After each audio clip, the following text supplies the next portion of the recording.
That's good. So perhaps we can just launch you straight in then, Ray, if that's okay with you. Okay, yeah, that's fine. Yeah, I mean, just to sort of set the context, I know that a lot of universities have really struggled with this particular issue about social impact measurement. And obviously the social enterprise mark and social enterprise gold mark in particular does help move down that track. But there's some real specific issues, I think, that universities encounter. So I think this is a great opportunity to hear what and share the good practice that's come from Northampton. Thanks, Lucy. Right, this is where the tech does try to baffle me. Let me just see if I can get the screen up and running.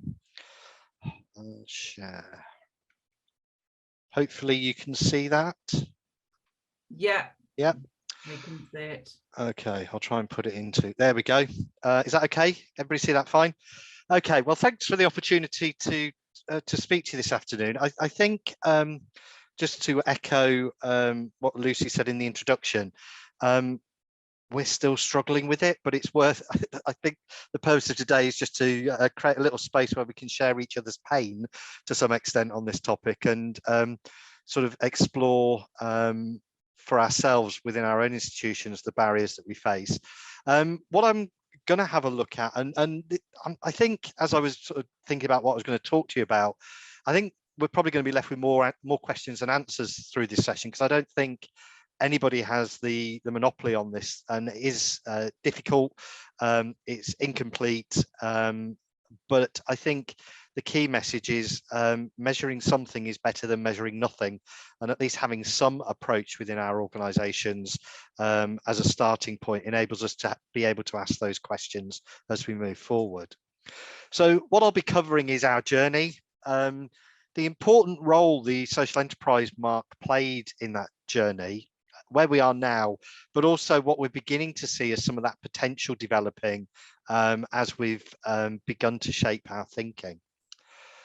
What I don't intend to do is offer you any answers to this issue. I think we've got as much to learn from you guys as anybody else, but I'm not going to provide you with a list of must-dos. I think when it comes to social impact measurement of our organisations, it has to be contextual. It has to be appropriate within our own organisational confines, and also our resource envelope that we have. And I'm not going to suggest that this is the way that you should be doing social impact measurement, because I think as we come to issue our first report, or it's our 9th report, but the first one with the new methodology, we're already debriefing on what we want to change and do differently, and the issues and problems that we've faced. And as with all of these sorts of presentations, it might come across that, oh, that was easy. Well, it isn't, and I'm not going to pretend that it is really. I think a lot of, and I'm sure you will recognise this, getting colleague leadership buy-in to going for a social impact measurement remit or tool or reporting takes persuasion, but actually requires a lot of effort and a lot of goodwill from across the institution just to get it off the ground, but then to continue it. So with those caveats, I think just to sort of say where we've come from with this, as an organisation, very early on in 2010, we developed a strategic plan that embedded social impact, social enterprise, social innovation, call it whatever you want to call it. I'm not going to, that's a different session that we probably need to have. But as an institution, we built that commitment to creating a positive societal impact within every community that we work with within our strategic plan. And rather than set up one department that dealt with that, we wanted to look at how social impact could be created through the curriculum, through our student body, through our procurement, through our interactions with stakeholders and other bodies, and through our staff. So that sort of broader piece. We had a VC at the time who's subsequently retired. We've got a new VC in now who saw the big picture on this, but it actually created quite a lot of difficulties for us, particularly around narratives, engagement. Many academics would come and go, so tell me, Ray, what's this social impact? What does it mean for history? Well, you know, I don't know. Or what does it mean for my research? Or the head of procurement coming and go, okay, so how do we develop a way of delivering social value? Some of those things that within the social enterprise mark accreditation we have to show, but how do you make that real? And you know, we're talking 12 years ago that we were starting that conversation. But what we decided was that, or where we ended up was being accredited as a Ashoka U Changemaker campus initially, because with those conversations came the opportunity to provide a space where we could recognize that every student and every individual had the potential to contribute to making the world a better place, that they would have a social impact, whether that was through the learning and teaching, through the way they engage community, business, and others within the curriculum, or the extracurricular space. We had that full range and that full range of opportunities and different approaches to creating that space for individuals and groups on campus. So that recognition of being a changemaker campus, but then also recognizing that it could be anybody who came to us with this or wanted support with this, and that actually that needed to be supported or raise the question about what for us would be changemaker within the curriculum that challenges students and challenges academics to think about not how they just create a social impact as a result of their learning and teaching, but how it informs pedagogy, how it informs content, how it informs assessment. We still haven't got that right 12 years later. The conversation is still going on.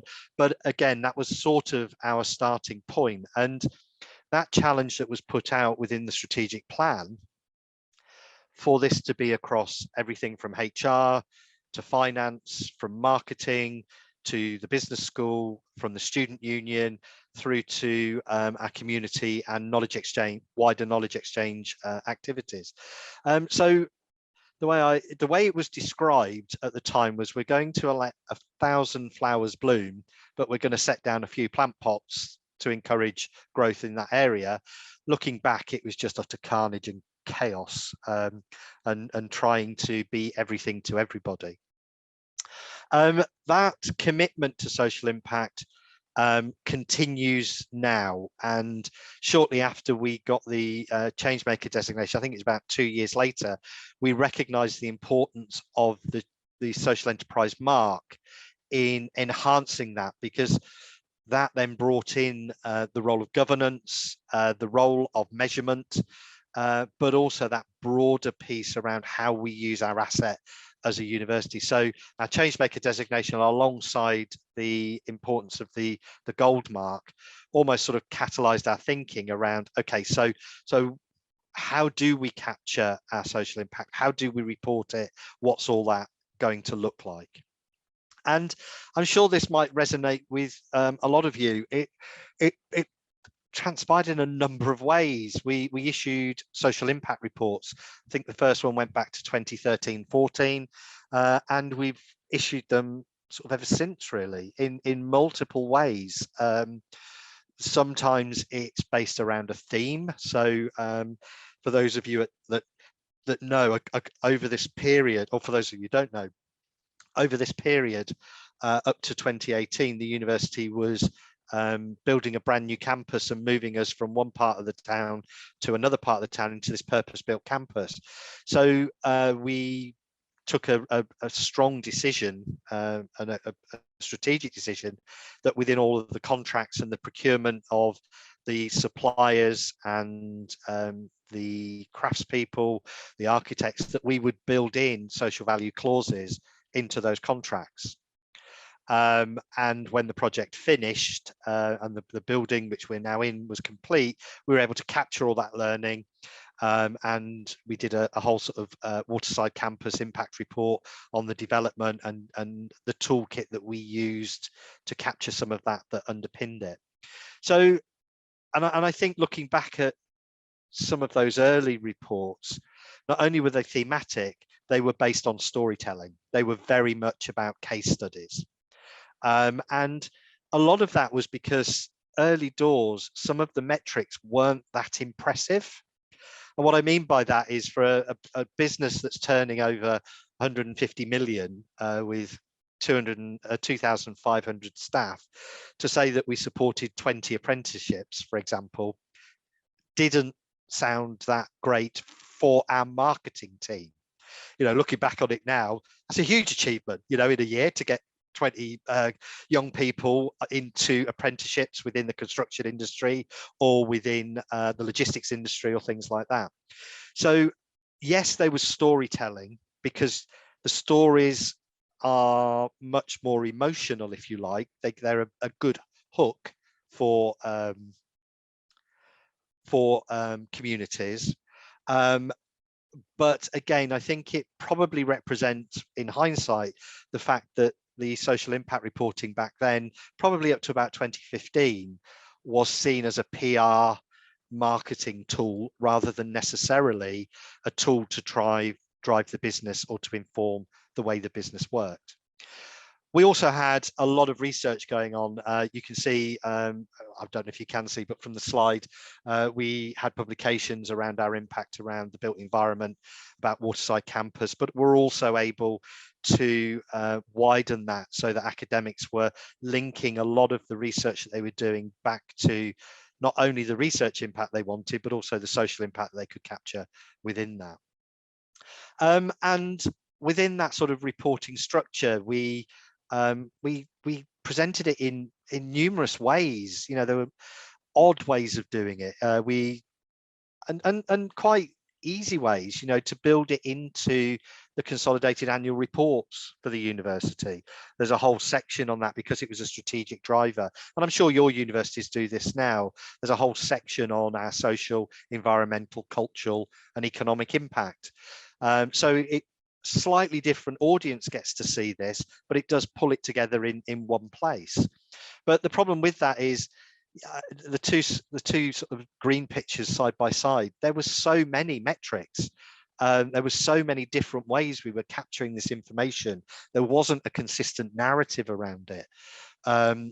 Or if there was, it got lost in the pictures, but it was also very incomplete because we only knew what we knew.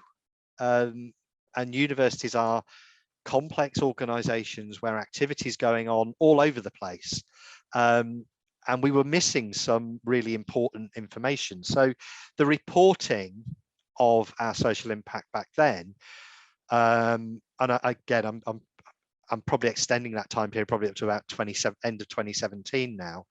The purpose was to demonstrate our commitment to the strategic plan, engage the wider community within a conversation with the university, particularly around storytelling, really creating this basket of indicators that became really unwieldy because they were different for different parts of the institution. Finance would have different measures to estates who were using environmental, to health who were using different ones. And we had multiple audiences, so I had to present it all in very different ways. But it was an incomplete story. And whilst I would acknowledge that it's always going to be incomplete, it was so blatantly incomplete that you could probably drive a coach and horses through some of the conversations that we were having about proving this stuff. You know, how do you prove this? How do you turn some of those case studies into grounded case studies where there's some evidence base behind it? So I think I hope I don't sound too critical about what we were doing, because I think it was right at the time. We were doing something, but we were questioning, we were developing, we were exploring, and we were conscious that it was imperfect, but actually that imperfection was something we were grappling with. And we tried to convince ourselves it was perfectly imperfect. You know, nobody gets this right. So, you know, what we were doing is acceptable. And I think it is doing, and that's one sort of message. Doing something is better than doing nothing. And I think demonstrating to those multiple audiences, whether it's through CEF, now, which you could say a lot of those measures, or the non-financial measures that we need for care, are now important. The ref impact, but also that broader argument we need to keep making with policymakers about our contribution to levelling up, place, our contribution as anchor institutions. All of those things begin to tie together and begin to take on a driver behind the social impact measurement work, or certainly did for us. And it was about this time that Nikki came to do our renewal visit for our social enterprise mark. And we went through the process, we produced all the evidence, we sent this portfolio over of all of the impact reports we'd done, etc., etc. And Nikki and the team who came up did a really great job in really talking to those people who we hadn't necessarily, as part of the development of the narrative and the documentation and the process of going through renewal, had not been fully necessarily engaged within that. Nikki and the team had those conversations with those other people, and when it came to the feedback, really put back to us the fact that, yeah, you think you're good at this, but you're not that good. But at the same time, you're better than you think you are, and really challenged us to move beyond storytelling, to move beyond thinking about our social impact measurement and reporting as a marketing tool or a pat on the back at look how good we are at this stuff, and here you go, social enterprise mark, here's the evidence of the impact we're doing, to really think about how it could be used to A, drive the business, but B, the processes, systems that were needed to integrate social impact measurement more closely with business reporting and to drive some of that decision making. And I think thirdly, to make it more inclusive so that others could feel that when they read the report, they could see they had some skin in the game, for that horrible American term, but that they could see that they had a contribution to this.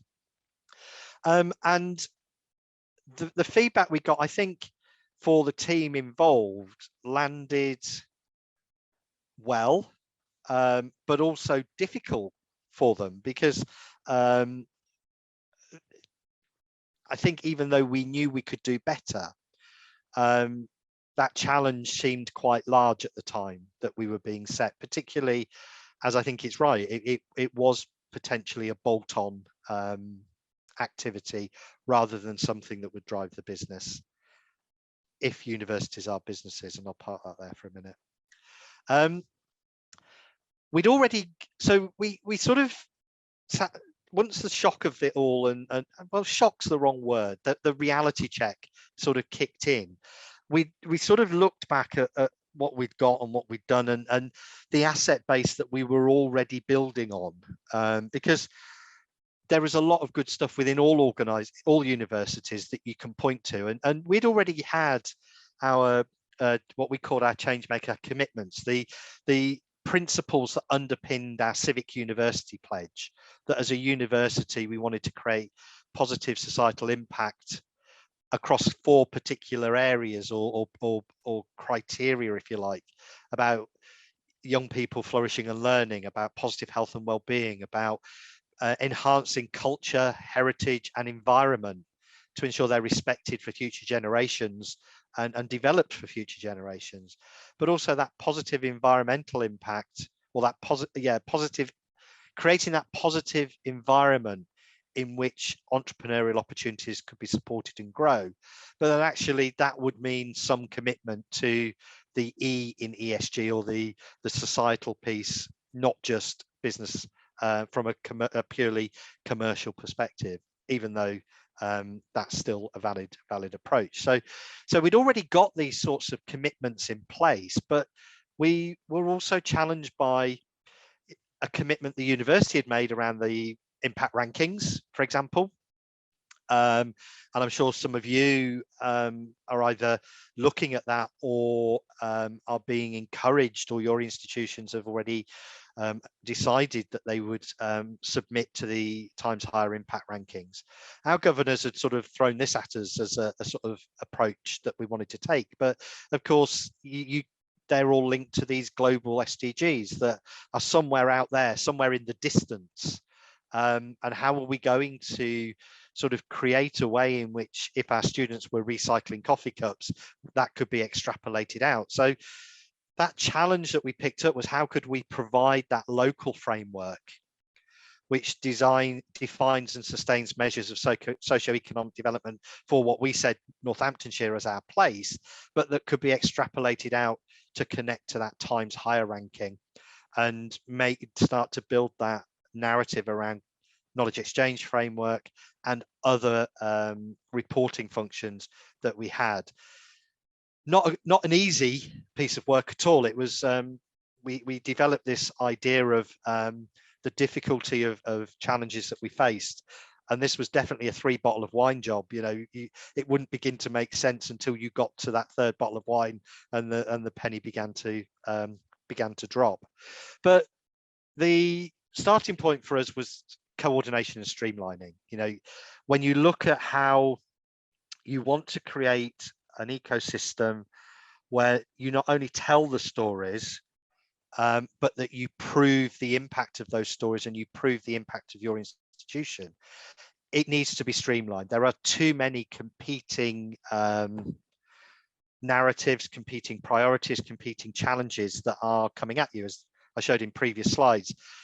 Just looking at the number of KPIs and indicators that were being used across the institution, we were looking top end of 400 that were being used. That it was just white noise. And looking at how we would streamline with, as I've said before, REF, KEF, our commitments to social impact, the rankings, evidencing this for the social enterprise mark and continuing to develop as a mark holder, how we would enhance our global reputation as a Changemaker Campus designated institution, how we could show to local authorities the economic impact against the economic indicators they have, the perceptions our communities had of us, and also from a sort of day-to-day piece of work, all of us working to show our commitment to social mobility and widening access and improving success for our students that are at university.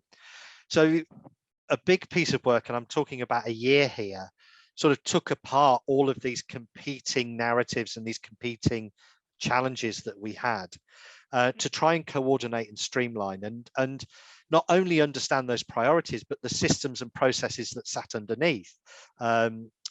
We had a separate system reporting on research, something called Pure. So I'm not sure whether you have that, but Pure is there. Knowledge exchange and how we capture knowledge exchange was so fragmented. It was almost looking at this stage back of a fag packet. You know, it was done via email, not necessarily joined up. So not only was it about priorities and how we were going to align some of these priorities, but what systems were in place and how could we simplify those systems and what were the commonalities, because what we didn't want to do was create a huge bureaucracy that would become a beast of its own and undermine everything else. So where we ended up was a theory of change approach to this, and this is nothing really new to you guys, I suppose.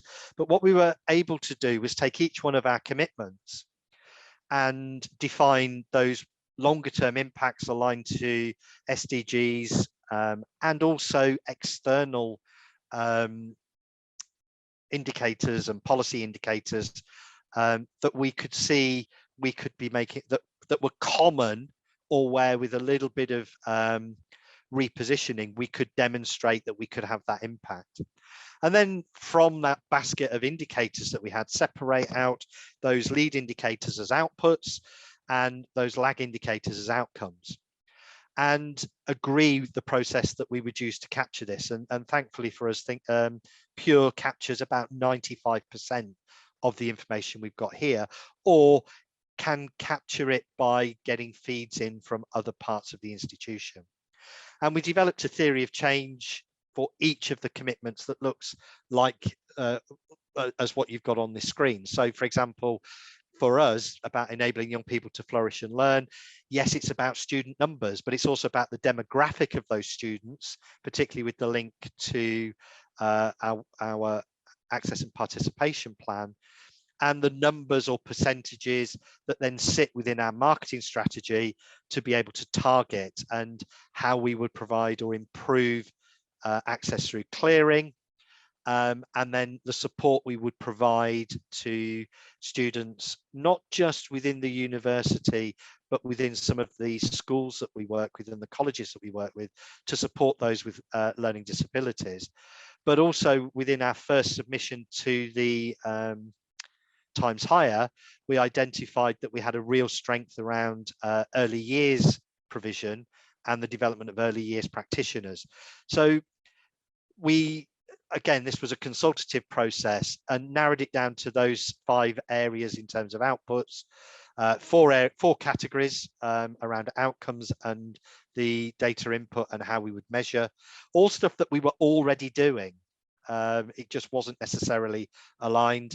And then looking at those longer term impacts around indices of improving good degree outcomes for those within areas of multiple deprivation.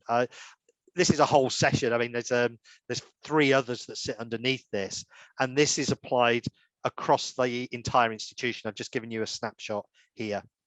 We're currently looking at how, well, producing our first report based on this as a baseline. And there's a group that have come together who have got a real interest from a research, but also a professional practice perspective, to be questioning some of these indicators about whether they're the right ones. So that's sort of where we are. The sort of we've been socializing this external to the university, and we held an anchor institution session yesterday, which was looking much more about developing an anchor institution network. And one of the things those anchor institutions wanted to look at was developing social impact measurement across those anchor institutions. We had voluntary groups, social enterprises, charities there that we already support, but you can see in the top corner here that we had a full range from local authority and health, who are committing to putting funding into what we're calling the Changemaker Incubator, to support the social value that's created within the social enterprise and third sector civil society around the 4 themes. Because when we all sort of pulled our 4 priorities or our 4 commitments, you know, it's presented slightly differently, but we want our place to be a great place where young people can grow, to learn, good education, good health and well-being, good green spaces, a nice place to live, and a nice place to be economically active. And there wasn't a great deal of difference between all of us. So we've still got some work to do on this. We've got further meetings planned, but the sort of commitment, once you can demonstrate, and one of the things we've been able to do with the logic model or the theory of change is to show that this is imperfect, but here's a rationale, and those local authorities and other anchor institutions are buying into that rationale. And because it's research-based and evidence-based, there's some grounding in it. They can see that if they put some money into a fund, that they can actually stimulate wider social value, wider social impact. We're starting that journey now. We're starting to understand what that means. But I was out with a business this morning who are going on this journey with us. And they're already seeing the potential of not just providing small grants to local businesses, local social enterprises or charities or voluntary sector to help them, or the local food bank, for example. The business this morning, the reason I went to see them was they thought it was great that they were doubling the amount of money that they were giving to the local food bank, until I challenged them about, well, what are you doing to get rid of the need for food banks? How can you support the obliteration of food banks? And they're now beginning to think about how maybe they can set up a joint venture with a local social enterprise to deal with food poverty in a different way, and to use their social value, or they quite blatantly saying their social corporate social responsibility money in a different way, rather than just giving it away, actually use it as a way in which they can create a bigger footprint. So early doors on that, but I think the potential around committing to doing something, continually improving what you do. And for us, using the social enterprise mark renewal as a way of a reality check of what we do, what we did, to jolt us into a different approach, to recognize it's not just about telling the stories, it's about having the processes and systems in place to provide some credibility and robustness to what we're doing. And that then gives you the confidence to take it out to others who then can buy into that message. But that's not easy. It's tiny steps. We'll go backwards as well as forwards, I'm sure. And there'll be many slips. But I think the beauty of the network here, but also other networks, is that we can begin to share that best practice that we're doing and explore within that space different ways in which we can all work together. I'll shut up rambling now. Happy to take any questions, observations, comments, or anything you would like to say. That was really great. Thank you. It's great to see, Ray, that you know, Nikki's helped in terms of making that, you know, getting that much more systematic and really excellent with the theory of change, and it's sort of made me think a bit about us as well. So that's really great. Over to colleagues for questions.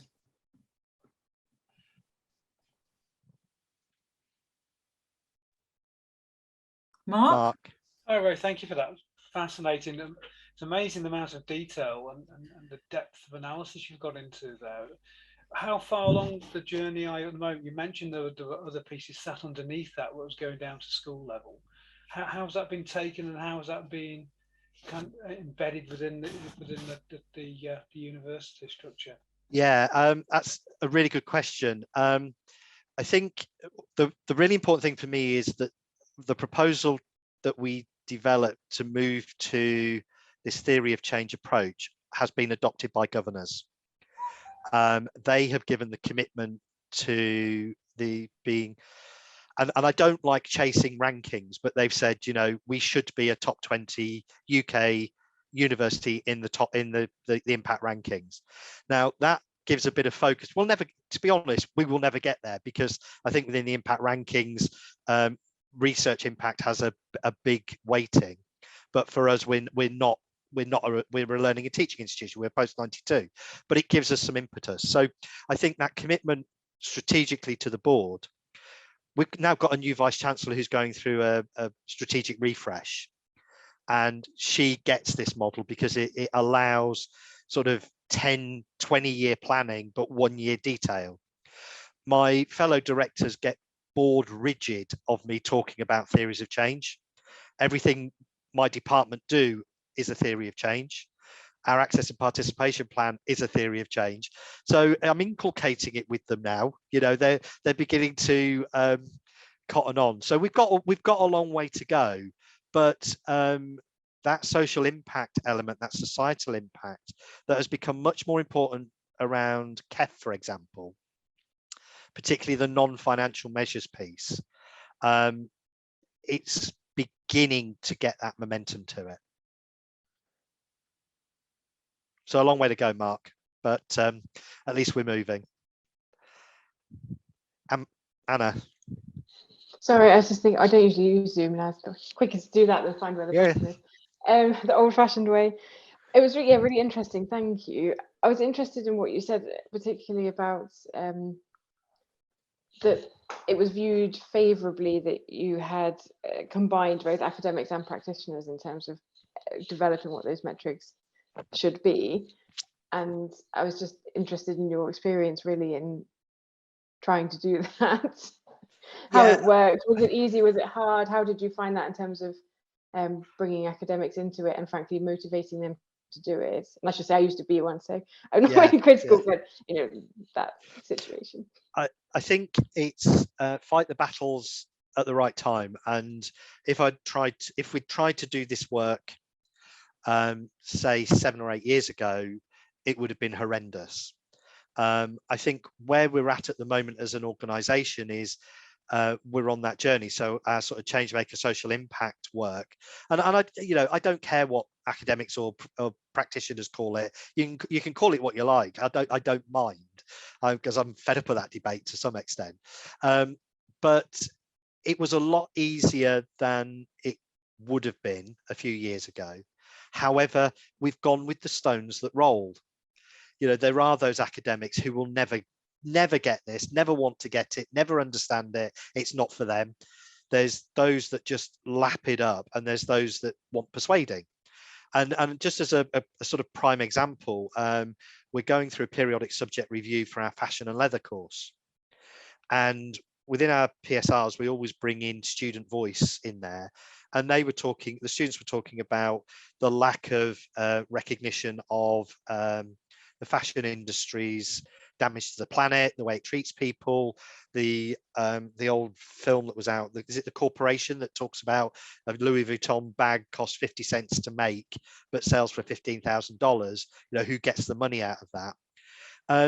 And really challenge the academic team to sort of think about that. But then the academic team challenge themselves.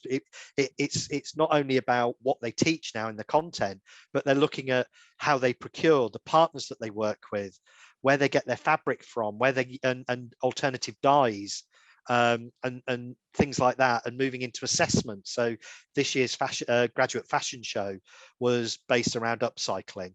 So if you go with the stones that roll, it saves bruises on the head, because you know that wall is hard. But then where you get success, you promote it, and then others will get on board. But I'll show you the scars at some point if we ever have a face-to-face meeting around all of this. Thank you, that was really interesting. Just coming back to your point, Lucy, I think that point about Nikki coming in and do the renewal, yeah. I think that the step change that made for us was the mark being a tick box standard that we produce the evidence for, to hold on a minute, how's this challenging us to think differently about how we work, and it helped us mature in the way that we see the accreditation now as well. That's great. Can we quote you, Ray? Absolutely.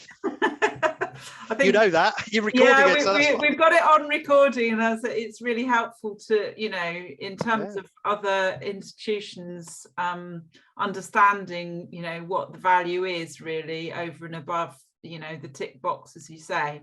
It's the process and the challenges that that are highlighted. So that's really good. Thank you very much for that.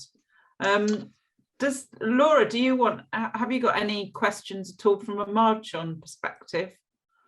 Well, more of just a thank you really to Ray, because I've found that really, really insightful. And as someone who's at the start of this process in terms of understanding the value that embedding social impact can have, and the, you know, what we can do with that, I think that's been really, really useful. So thank you for sharing that. Yeah. Perfect. Thanks. Thank you. Great.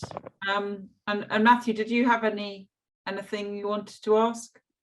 No, nothing. I think what's interesting is the as well as the technicality of how you do the measuring, it's the labor of pushing these through institutional processes and bringing that along, which is almost something which it is a different kind of narrative and story. You know, how you measure it, what you call it, all of those stuff. There's endless different ways you could do that, and all of them are equally good.